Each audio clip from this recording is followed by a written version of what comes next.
Hey guys, so today we are going to be doing a D&D lost treasure hunt. So enjoy and come along in the ride. So, we have Ramere going first, which is a wizard and an elf.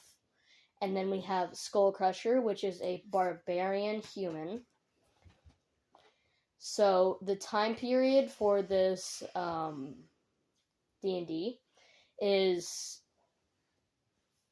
18,000 BC, and they both start off in a beach because Ramir's ship that he was getting transported on has crashed into a beach. Skull Crusher's voyage has been set off course and rammed into a rock and split in half, and Skull Crusher's the only survivor. So, Ramir, you're the first one to wake up out of everyone on the beach, and it's raining outside, so all the logs and everything are wet. What do you figure out to do? Set him on fire.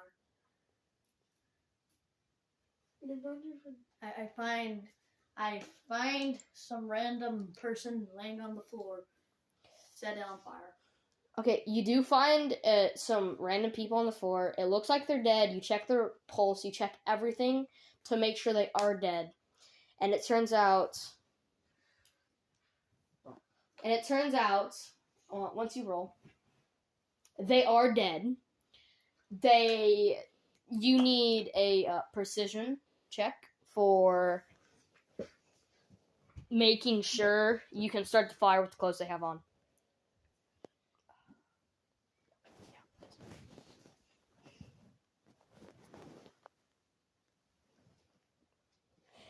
Your precision check does work, and the person who has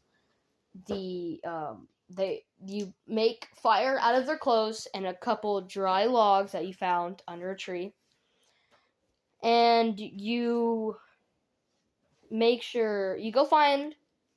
What do you want to do now? Here's your options. You can go find food for the rest of your battalion that you don't know if they're dead or not, or you can go seek shelter.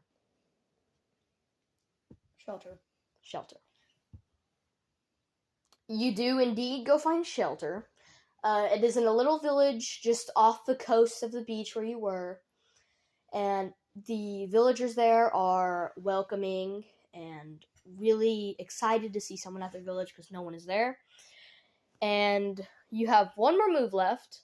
You can kill them all. Agree with the villagers, and you can live there for a while until you get all situated again. Or you can go find a better living space. I kill them all. Fine, you can try to kill them all. But we need damage. 6 being the highest. 1 being the lowest. Okay, you did 1 damage, and now the guardian of the village is pretty mad at you. So You meant to say pissed. So right now, you're hiding out in the home of one of the dead villagers that have been there for a long time. They were very old. They died of natural causes. And that is it for your turn. If you will, please return to your seat. Skull Crusher. This is my seat. You wake up, and all of your battalion, because the ship has sunk and cracked in half like the Titanic, you are the only survivor. So what do you want to do? You can go seek shelter, or you can find the fire that Namir started. I'm gonna go find shelter. You are going to go find shelter, but we need a roll. And then you're going to need a position check. Okay. You do not find shelter, but you find a tree to hide under. There is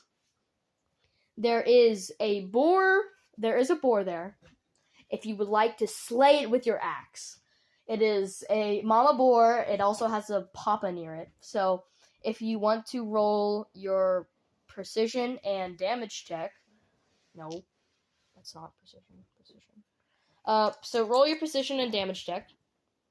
You do pass your damage, your precision check.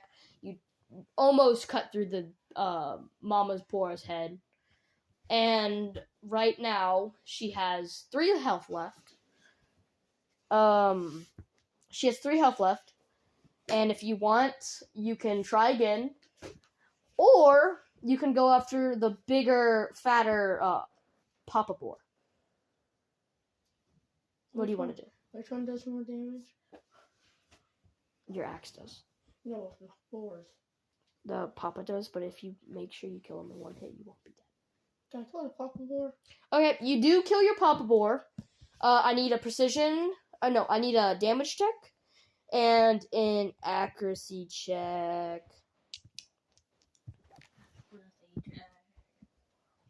Okay, you do kill the boar, the Papa Boar.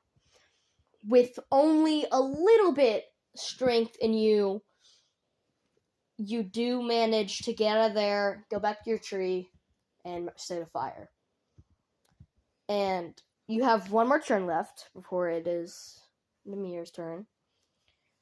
You can continue eating the boar and keep it on your way, or you can go finish the family of boars. I eat the boar. You eat the boar. Can we get a... you don't need a roll for this. Okay, you finish eating the boar, but someone has started a fire near, and it says SOS in the sky, and your turn will be to be continued. Namir, what would you like to do as you're in the village hiding? I see a fire, and I walk towards it. You do see a fire. It is out of the way of the village, so you sneakily get out of there. You sneakily get out of there in time for... Yeah, you sneakily get out of there in time for the fire to not almost die out. But you see Bone Crusher on the way, and you just start running because it's just a wild man with blood all over his face. So, you start going over to the cabin, which it is a cabin. The fire was just outside of it because someone thought it wasn't safe to be in there. If there's 2 things you can do. Set up home in the cabin, set up base in cabin, or kill the person in the cabin and then build your own shelter.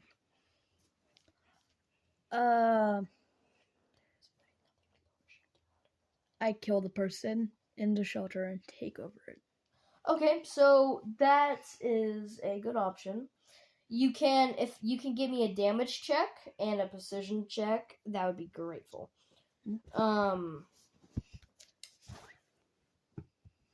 You do manage to kill the person, but they manage to get off 2 screens. So, Skull Crusher over here hears someone screaming. He thinks someone's in danger, but he goes the opposite way. You do manage to set up base. They'd have in the chests. I ate the person.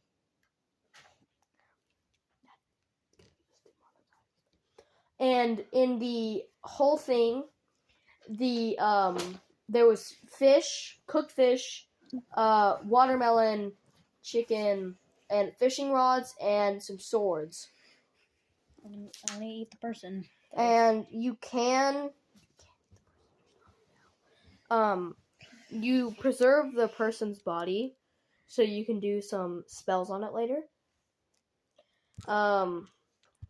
And you use your fire magic to start the campfire, the heater in the house. Okay. And you have 1 more turn left. You can do what do you want to do? I track down the Bone Crusher. You track down the Bone Crusher, but he's yet to be found. Skull Crusher. Skull Crusher, but you have Crusher. his you can smell the scent of the dying Papa Boar, his rotting carcass, if to be exact. But you do not find the Skull Crusher. Sad. So, Skull Crusher, you ran off into the wrong distance. Right now, you're still running. You dropped your boar carcass a long time ago by accident, and that is where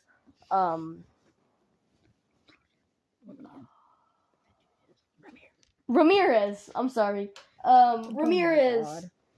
Shut up. So if you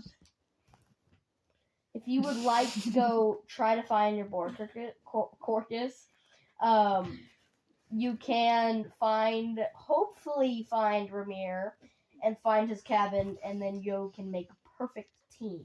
I turn around and I start running past the boar. You start running past the boar, but you see a cabin and you stop. You see Ramir back there with his staff out, ready to fight. He sees you, but you pull up your shield really fast. Right now, you have a chance of decision. Run into the house and lock the doors, or fight Ramir. Do I die if I fight Ramir? Maybe. Maybe. It depends, but Ramir will not harm you in the way you think it is. Ramir will not kill you because he needs you alive. I also don't know many spells yet. I lock the doors. You run to lock the doors, but Ramir, he says, "Avast Leveler!" and throws ice at your feet, so you stop in tracks. So right now, he has the advantage. What you can do, you can bash your shield into the ice, trying not to cut yourself, or shield, because you can cut your leg off with shield. Or you can try to turn around and tell Ramir why he should not kill you. I take the second option. You turn around. You turn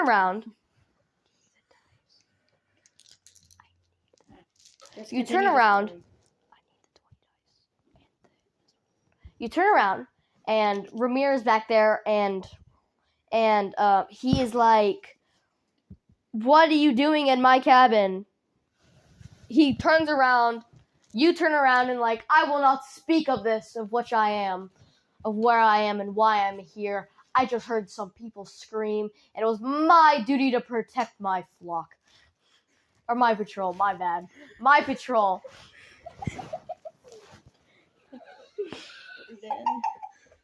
So, if you would like to speak, or you can try again and go inside and lock the door. I'd like to speak. You would like to speak with him. Okay, so since you are speaking with him, you need a precision check to make sure you get all your words right.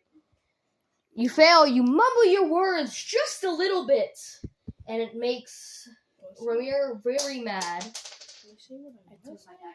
It makes Ramir very mad.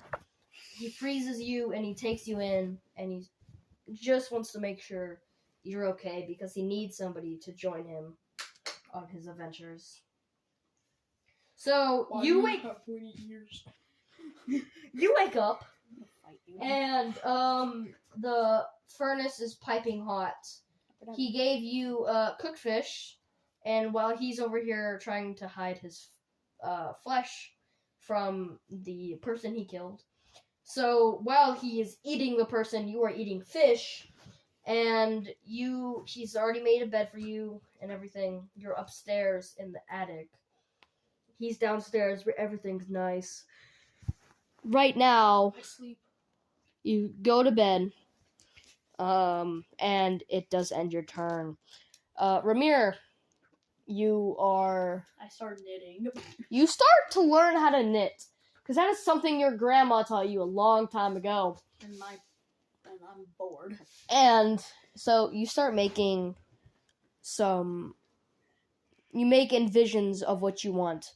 and you make a little phoenix, because your grandma always told you about the passion and the greatness of having a phoenix as a pet.